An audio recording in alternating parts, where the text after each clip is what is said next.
Hey guys, and welcome to Red Devils United. Today we are playing West Ham, and it is a big, massive, important game. One we absolutely have to win.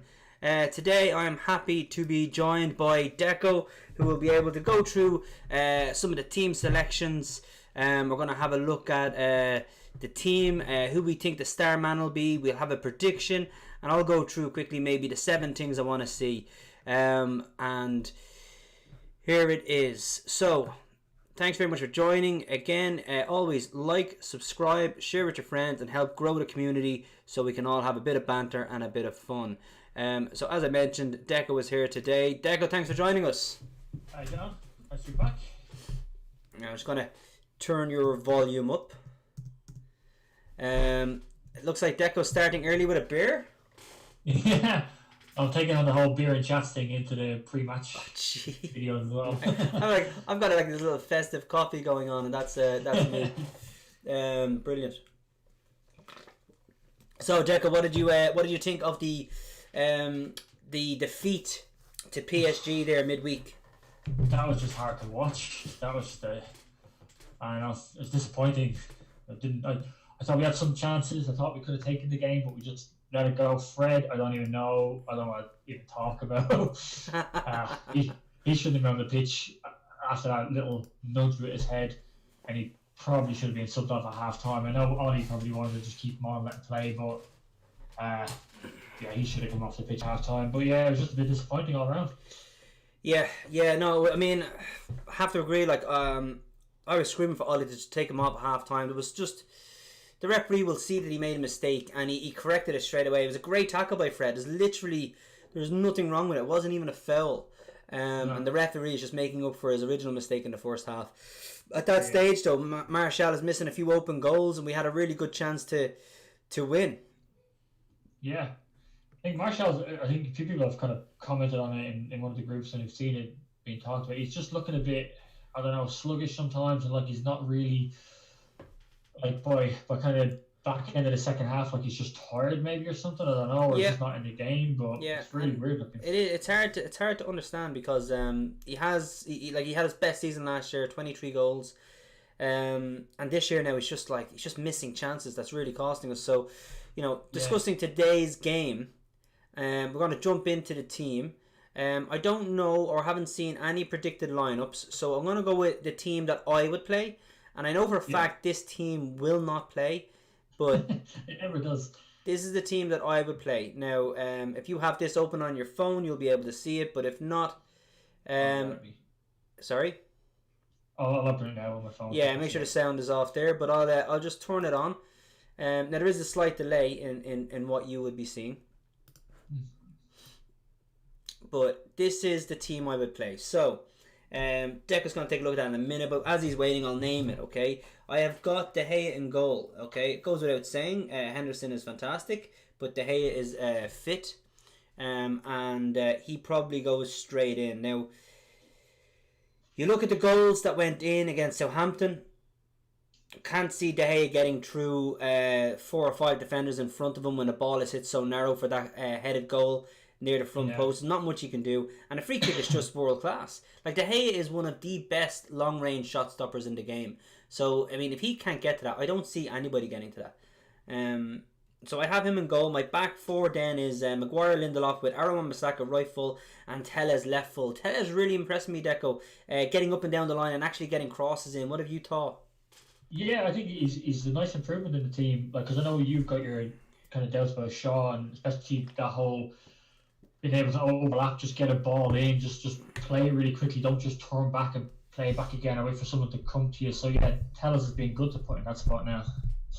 Yeah, and that's the thing about Luke Shaw. He can put a ball in. He's actually set up a couple of goals, which is strange. But he seems reluctant to do it, and he gets up the pitch. He plays high up, but anytime our left-sided player gets the ball, Shaw he nearly needs to be told to overlap before he actually overlaps. It's not instinctive, which I find very unusual, very strange.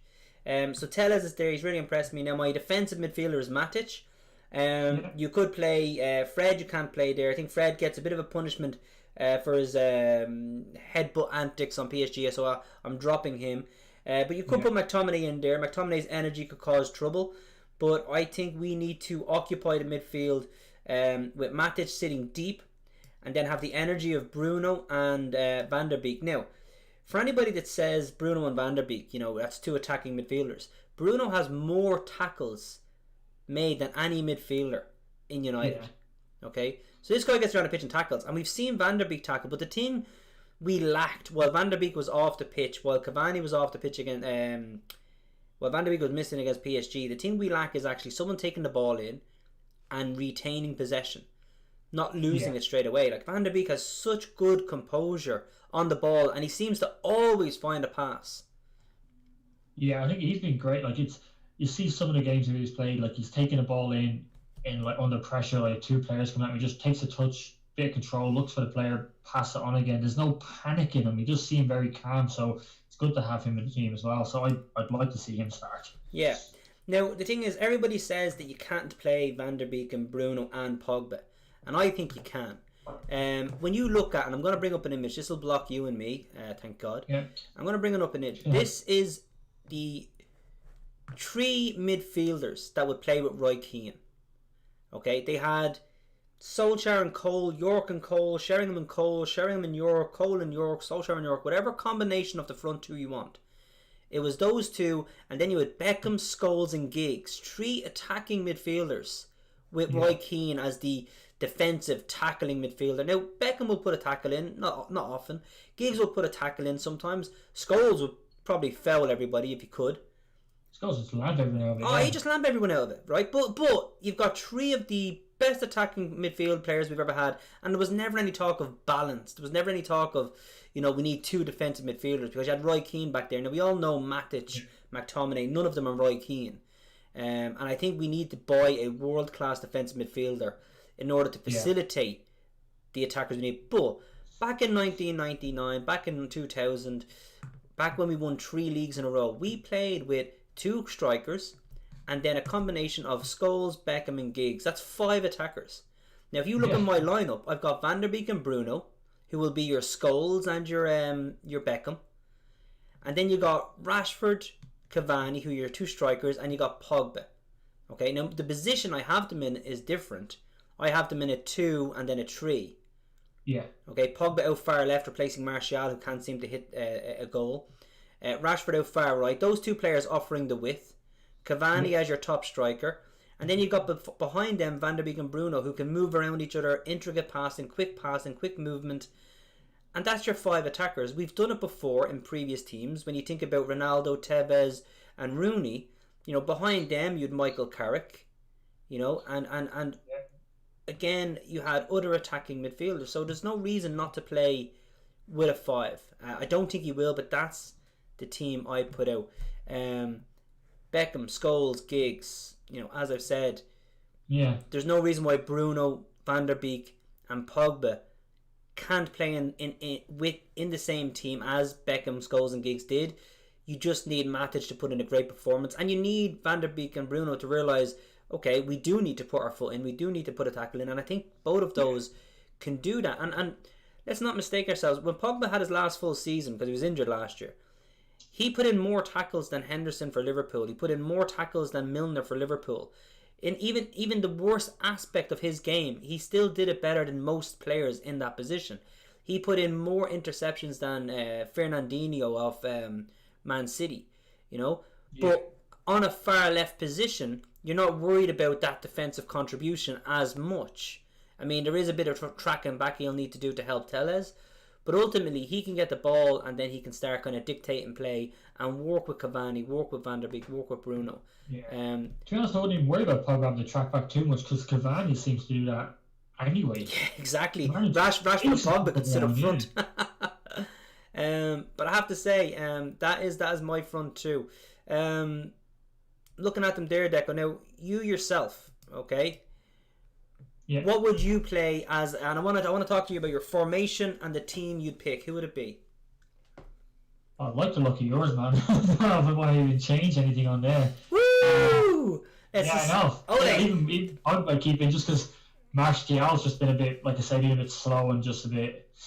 Okay, over the last guys, if couple you're of games. watching this live, please forward this link on to Ole Gunnar Solskjaer or Michael Carrick via Twitter. Get the word out there. This is the lineup. Unless Deco's going to tweak something. Any tweaks? We've got Greenwood on the bench, maybe for Rashford. We've got, Mata, Fred, McTominay. That's three midfielders that you could bring on. Obviously, Martial is on the bench. Any decisions there? No, I don't think so, because like we've said before, and I think I do agree with it, is like with Fred and McTominay, you'd want them on together, wouldn't you? So I wouldn't want to just bring one of them on for any one of the three in the middle on that team. So I wouldn't want to take, say, Van de Beek out for McTominay. The only one maybe Greenwood for Rashford, because I think was Rashford a bit Rashford was with a very... shoulder injury in the last game or Yeah. something. He's just under treatment for, so maybe just And bring I him actually on late, mentioned this. maybe. I was watching a stream the other day. Somebody they were doing a watch along, and I was watching Rashford, and he was really poor against PSG. Now he scored a deflected goal, but I mentioned Yeah. Rashford, he has the ability to get a goal or assist, and he got an assist. I think it was in the Southampton game.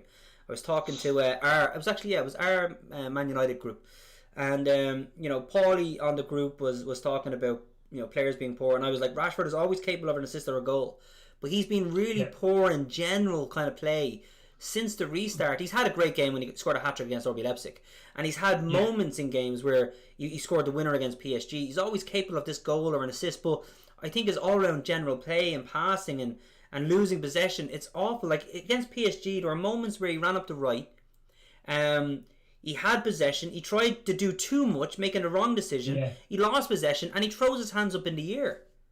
Yeah, I know. Like Cavani would chase that back and try and win the ball back, or at least chase the guy who stole the ball off him, to put him under so much pressure that he'd have to make a quick decision, and that could end up turning over possession. Rashford is just there like this, going blah blah, and then he's sulking, and it's like, you need to be better than that. Yeah, there's no way you're gonna like you said. You go up the right, cut in the box, try and take around two players, lose it. You're not gonna, without something miraculous happening, like getting past all that and then scoring. That'd be great, but it's not gonna happen every time. So if you do that and lose it, you've got to work back. You can't just give out about it. Yeah, and especially in that position, he's not an out-and-out striker. He is up at the top right of the pitch. If he loses possession, you've got an awful lot of pressure coming on Aaron Wan-Bissaka, and the chances are when he has the ball, you've got players like Van der Beek and Bruno. They're running towards the box to support him. So when he loses possession, you've got players cut out of position. You should be breaking your bollocks to get back there, being the one who lost it. Exactly.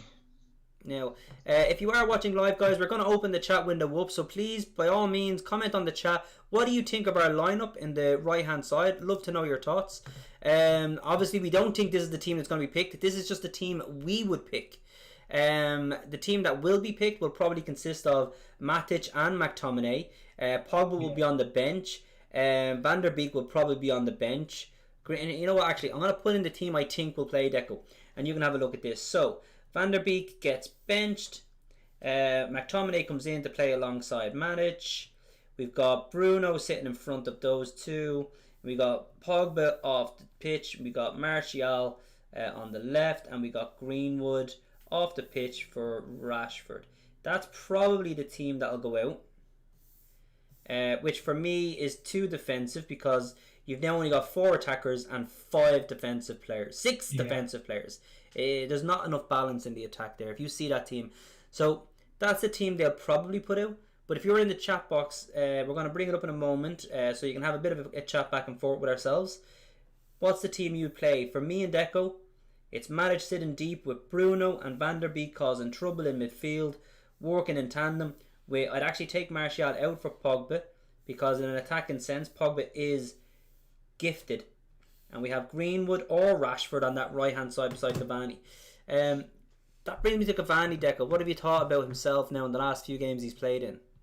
Oh man, I've loved him. He's just been fantastic. Like everyone else, like you've been saying, and the commentators have talked about it, like his age. People always think about it being an issue, but unbelievable amount of running, amount of work he put in.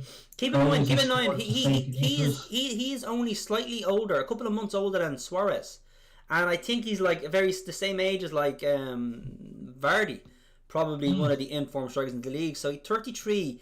Like, age is just a number. I think Zlatan Ibrahimovic is showing everyone that, because AC Milan are top of the Serie A league. And Giggs, I think, showed that age is just a number if you're smart enough. But for a striker, he is running more than everyone, and it's not just that age is a number. It's that actually 33 is not that old. It's not that old. It's just because there's a lot of young players nowadays. Like then, people just think you have to like stop by a certain age these days. But he's showing you don't. He's putting so much work in. It's unbelievable.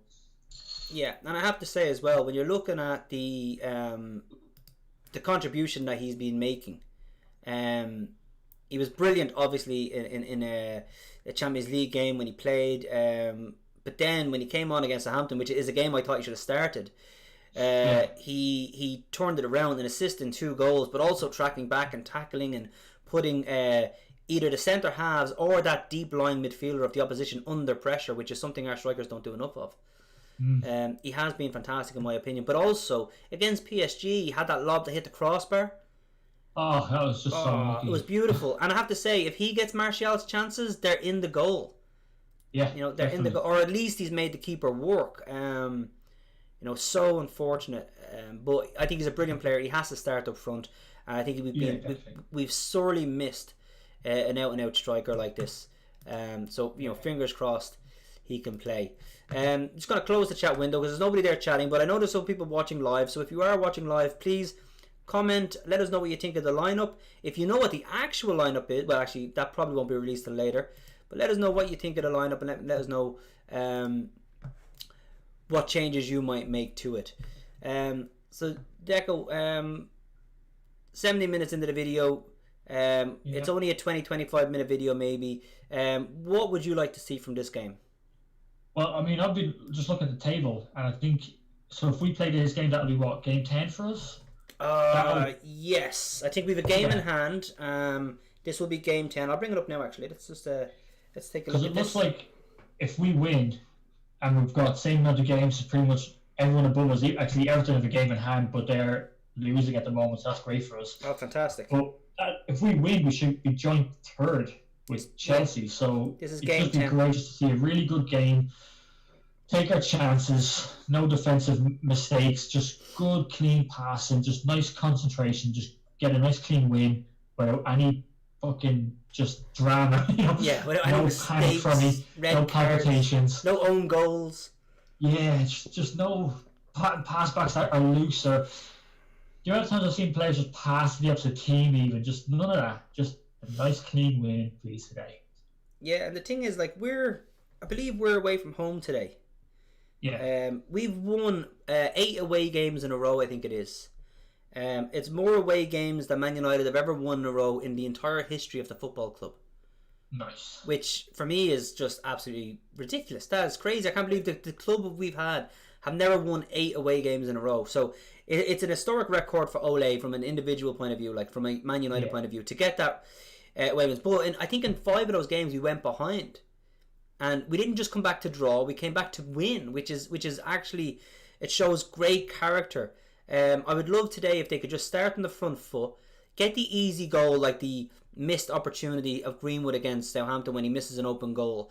When you know Bruno is, well, Greenwood should have scored then when he's through on goal, but he misses. Well, keeper saves it. Then Bruno, the keeper, makes a brilliant double save against Bruno then as well, straight away.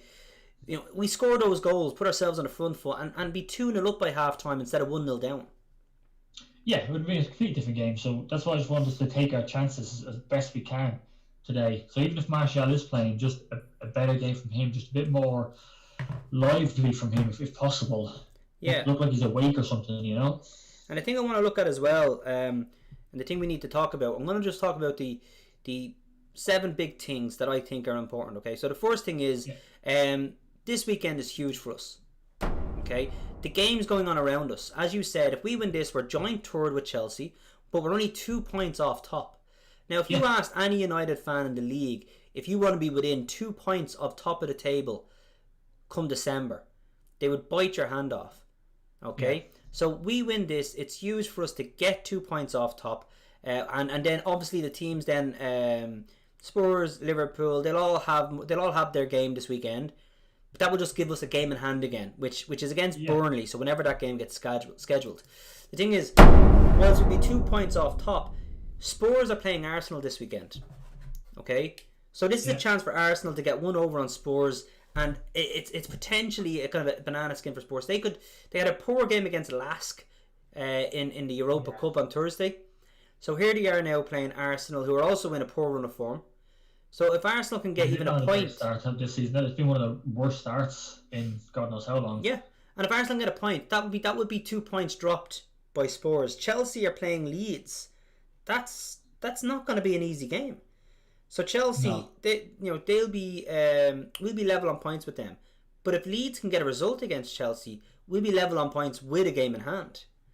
Yeah. So we'll be looking for quite a bit of luck, but like you say, with Arsenal playing Spurs, there'll be some points dropped no matter what. Anyway, we'll just have to hope Leeds put out, like they've upset a few teams, so we'll hope that happens again.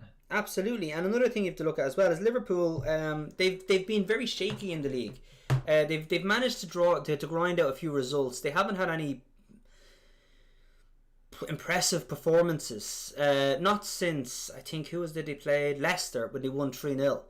They haven't had any, and they got an own goal in that, thanks to Johnny Evans, the moron. But they haven't had any impressive decisions. So, they're playing Wolves, who got a good win against Arsenal after Jimenez got injured with the fractured skull, which is just nasty. But this is another chance for a team to kind of drag Liverpool, keep them in the mix, keep them in and if Wolves can get a point, if not 3 points against Liverpool, then we could actually overtake them with our game in hand, But all of this revolves around us winning today's game. Exactly, yeah. I mean, we can keep... Obviously, I know if Dwayne's watching, he'll just mention that you keep saying game in hand all the time. Because we do. Because we do. It's if we there. forget about that for now, because, like I say, if we win today and go joint third in the games that are played, that's not bad. That's not terrible. We hope then for some points dropped by Spurs, Liverpool, Chelsea. That would be fantastic just to see that happen in the next couple of games. Absolutely. I mean, last weekend was actually a great weekend for us. We come back from 2 goals down. Liverpool dropped points. Chelsea dropped points. Spurs dropped points. Arsenal dropped points. Fucking everybody but City were dropping points. Leicester dropped points. It was incredible. Really great weekend for us, and we just want to kind of have that again. Right, so number 3, really big thing I want to see is I want to see Pogba play today. I want to see a big performance from him. I want to see him get on the pitch. I want to see him look energetic. I want to see him win the ball. I want to see him passing and moving. Now, obviously, I don't think he's going to start. I would love him to with Van der Beek and Bruno, but I just don't think that's going to happen. And because of that, if he does come on, I want to see him play an important part. I think we both know I'm a big fan of Pogba, and I think on his day he can be one of the best midfielders. It's not even that he's lacking consistency. He's actually been somewhat consistent. The matches he's come on again, Newcastle turned the game around. PSG set up the winner. He played against RB Leipzig where we won 5-0. He had a very big game there. So, he's come on, he's done quite well, but he's found himself on the bench because of that vast wealth of talent we have with Bruno and Van der Beek, and Ole just seems reluctant to try and fit Pogba in as well. Yeah. It'd be good to see him come in, like you say. It'd be good to see your team play, but it's just weird that it doesn't happen for whatever reason. Yeah, that's it. So the fourth big thing I want to see, and I say this every single time we play, fullbacks provide width, get up the pitch. Aaron Wan-Bissaka, please stop going backward with the ball. Just hit a cross in. If not first time, stop the ball and then hit a cross in. And just get the ball in the box, because you've got Cavani there who's actually making runs. Did you see the miss Cavani had against Southampton when the ball was put in and he jumped up really high and he just knocked it past the far post, and you can see the anger in his face. I didn't even expect him to reach that ball, let alone nearly score. He got some power on it from the angle and the way you have to turn his head. He did it really well, but we've get balls into him. Exactly. We've never had that kind of striker who makes runs and intelligent runs, but also has a much better ability of heading the ball. He actually scored 2 headers against Southampton, so he misses that header. Then he scored basically 2 diving headers. Yeah. And then look at what Cavani set he set up Bruno's goal, and he was out on the right, and he just looks up, plays the ball in. No, that's it. Cavani can come out wide, because Cavani at PSG was often, whether it be for Neymar in the centre, Cavani is often dragged out wide of position. much like Martial and Rashford are in this United team. So he has that brain and football knowledge to do what's right when he's in that position, and not make decisions as a out and out striker when he finds himself out wide. He knows what to do. But we for the first time in a long time have a player who can head the ball. So we really should use him. Next big thing I want to see is a clean sheet. I want to see whether it's De Gea in goal, whether it's Henderson in goal. I want to see a clean sheet. I think that's vitally important for us. Let us know. Well, I'm not going to say let us know what your thoughts are on that. You don't want to see goals go in. Yeah, exactly. Yeah, no, I want to see good job from the defence today. Maguire can be shaky sometimes. I think we've seen times where players are coming at him and he's just backing off. He's like, I think it was a PSG game or a different where he got the ball, tried to pass to somebody and just gave it away. There's just times where he's just, I don't know, just lets you down. So hopefully just a good job from the defence and just makes the keeper's day really, really easy. That's it. I don't want the clean sheet because David De Gea has got man of the match. I want a clean sheet because Maguire and Lindelof has actually mopped up everything. And the two centre-halves look and are composed throughout the majority of the game. I mean, they're always going to have chances. But let's not give them chances because Maguire is completely out of position or has slipped or has done something stupid. Yeah, exactly, yeah. Right, so this is number 6. This is the second last biggest thing that I want to see. And that is, I'm going to say, I want to see a Bruno Fernandes and Van der Beek partnership blossom within this game. West Ham have actually been brilliant so far this year. And David Moyes is doing an incredible job with the resources he has. And the one big thing, their midfield is quite good. I mean, they're 5th. If they win today, they will go on 20 points, one behind top spot. Although they will have played a game more than those, but they're in the mix at the moment. And whilst yes, the squad they have, they may drop out as time goes on, but their midfield, Declan Rice has proven to be energetic. He does well. He holds onto the ball. I think United were linked with him a number of times. But I do think that Bruno, I do think that Van der Beek, I think they're better footballers than him. And I want the two of them to blossom today and go out and prove they're better footballers than him. Yeah, it would be good to see them play good game together, good full game together. Just really play well, set up some chances. That would be good to see. Right, and now the magic number 7. Boom, 7. The biggest thing I want to see today, a Cavani hat-trick. I'm calling it a Cavani hat-trick. Man United win 4-0. Hat-trick of headers. Hat-trick of headers. But that is my prediction. I'm going to go 4-0 Man United, Deco. It is a bold prediction. That's a bold move, Cotton. Bold strategy, Cotton. The team's a bold strategy. That's a bold strategy, Cotton. I'll take 2-3-0, but... Yeah, like you say, pick one. Oh, well, I'll take 1-0, 2-0, 3-0, 4-0, 2-1, 1-2. No, I won't take any ones. I won't take any goals scored against us. I don't. So you think 2-0 or 3-0? 3-0. 3-0, right? So we got two massively optimistic Man United fans here looking for 3-0. One Bruno. Yeah, if you're watching this and you're watching it after the fact. Put in what your predictions are before tonight's game at 5 o'clock.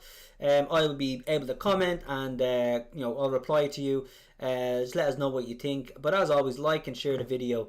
Deco, big game today. You're going 2-0. I'm going 3-0. Sorry, I'm going 4-0.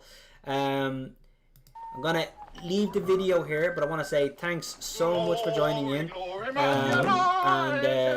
When we do a post-match video later, I'm actually going up to one of my friends to watch this game.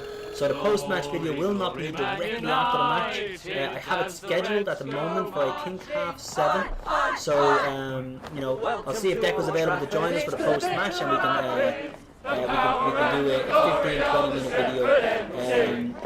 Or maybe link it in with players and chats next week, and whether Deco has the time. But I myself will be here, and we'll get some videos done. Post-match. But Deco, thanks for joining in, and I'll see you soon.